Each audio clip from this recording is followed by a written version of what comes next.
Good talk, or was he just chatting shit, really? Regan Slaymaker for NotJustBoxing, and I have the pleasure to be joined by featherweight prospect Tom Welland. Tom, I was going to say, we've just been chatting for about 10 minutes before the interview started, but first of all, mate, how are you? I'm good, mate. How are you? All good. I mean, good stuff. The first time Tom Welland is headlining a show, you must be buzzing, mate. It is, yeah. Obviously, like my first headline at home as well. It's not like we're abroad or anywhere like that, you know, so makes it even more special. But yeah, no, first time headlining with Johnny as well. You know, we can't do any better than that, especially around this sort of way. But yeah, no, I'm buzzing. Definitely. Talk to me. Obviously, a lot of people were confused by the poster, but very clear this is in association with Wasserman Boxing. You've not left Wasserman, but talk to me. How did this opportunity come about, and why was this the best opportunity for you, mate? Obviously, like, we're looking to stay busy again. That's the whole objective for this year. Looking to stay busy, trying to get as many rounds as possible. But the first show for Wasserman and Channel 5 isn't until March. Harlem Eubank versus Tyrone McKenna, I believe. But I wouldn't have thought if I am probably going to be on that. Maybe we'll wait and see. Nothing's been confirmed yet, but if I do get on that, then that would be the first time I boxed since September, so like 6-7 months. And we're looking at mainly 6 and 8 rounders this year. Possibly a few titles as well, without giving too much away. If I go from a 4-rounder in September to an 8-rounder, possibly a title in March, then it's quite unviable for me. I don't really like the idea. I don't think it's a good idea. So we sort of come to an agreement. We said, look, we need to sort something out. Like, we need to try and be active on a different show, whatever it is, whether it's even a Wasserman show or something else. They come to the idea as well. So I suggested Top Tier. I knew there was a show I thought it could be January, but it was Feb in the end. Knew there was a show happening early on in the year, but before March, and we come to an agreement, and we've come down and we said, yeah, let's do that. Got a great opponent as well. Good fight. Main event on DAZN. You know, happy days. What more do you want as well? Let's go into the fight. Michael Ramabelesta, former Southern Area and English champion, everything you were saying, if it is a title after this one, all going your way, Michael Ramabelesta is kind of the perfect opponent to set you up from the success that he's had in the boxing ring. Yeah, definitely. Obviously, we're not overlooking him. Obviously, you know, every fight's a must-win fight. Don't win this fight, there's nothing that comes afterwards, in my head anyway. So we're just focusing on this fight. Whatever comes next afterwards comes after. But for me, he's a great opponent. You know, he's obviously boxed at a great stable. He's boxed some great opponents, some former world champions. He's got a lot to say on his losses, but listen, fair play to him. Thank you for taking the fight, and we're looking forward to it. It's by far the best opponent I've had, so it'll be a great fight. Definitely. I do want to touch on the kind of face-off that you just done with Ali Drew. Not that it was getting spicy, Tom, but Michael Ramabelesta, he's a good talker, and he was talking a lot. What was said between... Good talker, or was he just chatting shit, really?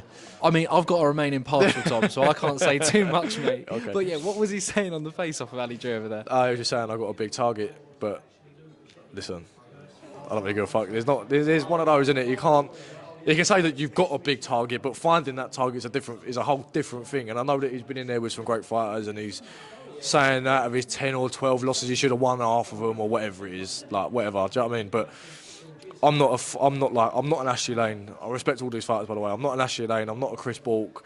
You know, I've got a different fighting style to them. I've got a different objective to them, and I just think my attributes are a whole nightmare for him, for Michael. I just think my youth, my agility, everything. Being a well-rounded athlete, I think I'm too much for him, if I'm being honest. And if I'm being completely real, I think that's why he felt the need to have to justify his losses, and have to go in depth and have to justify it. You know, like every time I questioned him about, well, what about this and what about that, he was just going off on a rant. So I just listen.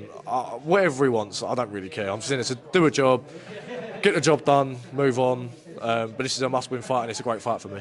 Definitely as well. And I'll move on to kind of a bit of a reflection period. Obviously, 2024 was the name that kind of Tom Welland made the real name for himself. Obviously, fighting on the Wasserman shows up and down the country, Channel 5, DAZN. I mean, yeah, how do you reflect on kind of that first full year as a professional, mate? Nothing's ever perfect. Don't get it wrong. There's always things to change, always things that you could do better. But it wasn't far from perfect. Listen, we've got some great rounds. We've got some great opponents as well. Opponents with some great some great other opponents that we'll probably end up having mutual opponents in the future. But there's loads of positives there. You know, we was out every couple of months. We was on great shows. I was on Channel 5, 4 fights out of 6. and we got some great results. You know, we got Darwin Martinez out of there, who doesn't really get stopped.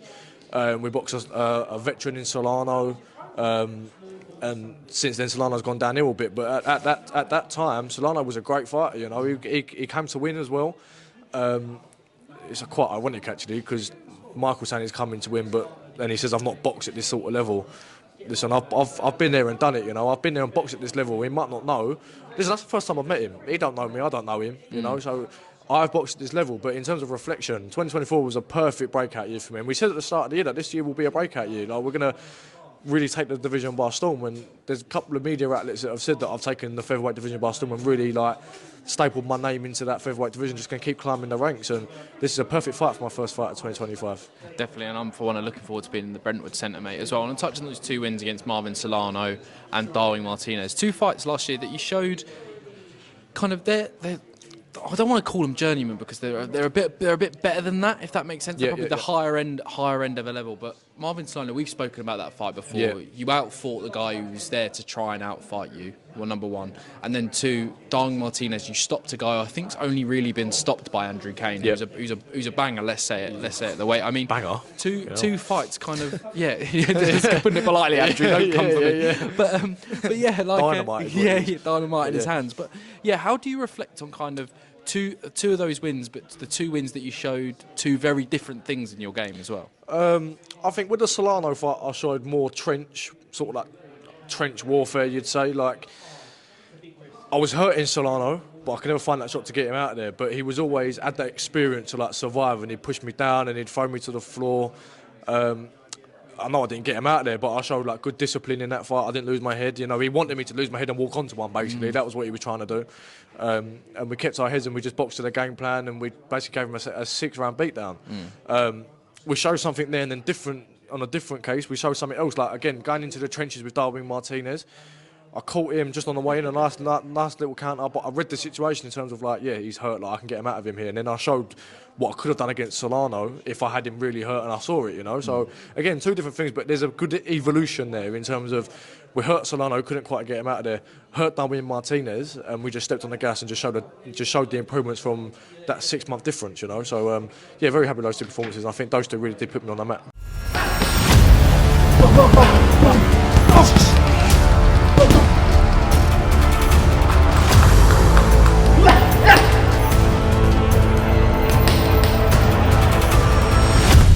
Definitely, and he's fought also. Darwin's fought the likes of Kurt Walker as well, and an excellent fighter in his own right as well, obviously. And it shows, like you said, the evolution of your game there. It shows that, goes without saying, the work that you're doing with Will Jones and Joe Love as well. Joe Love as well. It's really paying dividends in the gym. Yeah, definitely. Obviously, Will's great stuff. You know, we've obviously me and Will worked together for a long time anyway, but we're both learning. We're both doing different things. We're both studying, sending each other little clips like, oh, let's try this, let's try that, you know. And I emphasised up there that I haven't studied my opponent yet, and that's solely not because I don't want to study him, but solely because my coach is one of the best studies you'll ever find in the game. And already, he's not done my job for me because it's not my job, but he sat there, he studied him. We've been drilling it for so long, the shot that we think we can do him with. And listen, I've made quotes, I've made like little clips on my Instagram of shots that we drilled and shots that we landed, all those sorts of things.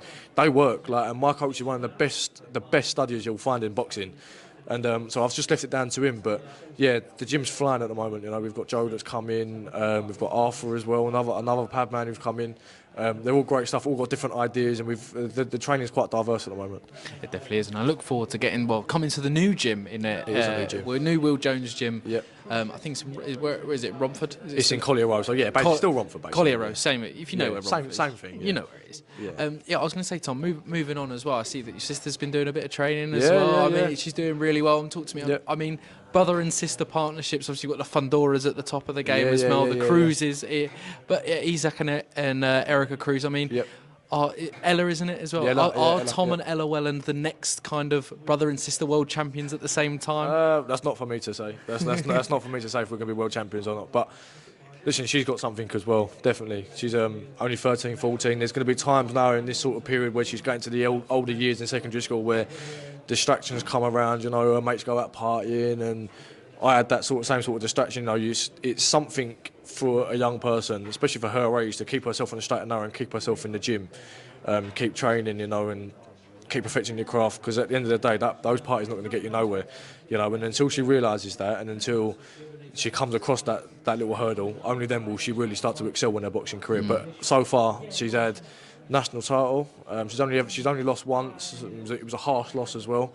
I'm not being biased. It was a harsh loss, but she's had a national title. She's been away. She won gold medals in Sweden, Denmark as well. She's probably knocking on the door at England as well. So yeah, look, for her age, she's doing great things. And again, as long as she keeps her head screwed on, and as long as she keeps in the gym, she'll do great things as well. Definitely. Well, congratulations to Ella as well. I didn't know about all those achievements. So following the footsteps of her older brother as well. Yeah. Tom, I mean, I'm very aware I've got you for over 10 minutes. That's Yeah. all right. Any final words for the fans heading to the Flawless show, headlined by yourself against Michael Ramabelesta on February the 9th? I just want to say thank you to everyone who's bought a ticket, especially my friends and family and everyone that's coming to Brentwood. It's for my first main event, it's a massive turnout so far, and the tickets are still available. So send me a DM on any of my socials, no problem at all. I'll sort your tickets out. But thanks to everyone who's bought a ticket so far. Thanks to my sponsors, everyone who's supported me, my mum and dad, obviously, my lovely girlfriend Layla. Like, thank you to everyone that's supporting me, and see you all in Brentwood Feb 9th. Tom Welland, thank you very much. Always a pleasure, mate. Cheers, mate. Thank you. Cheers.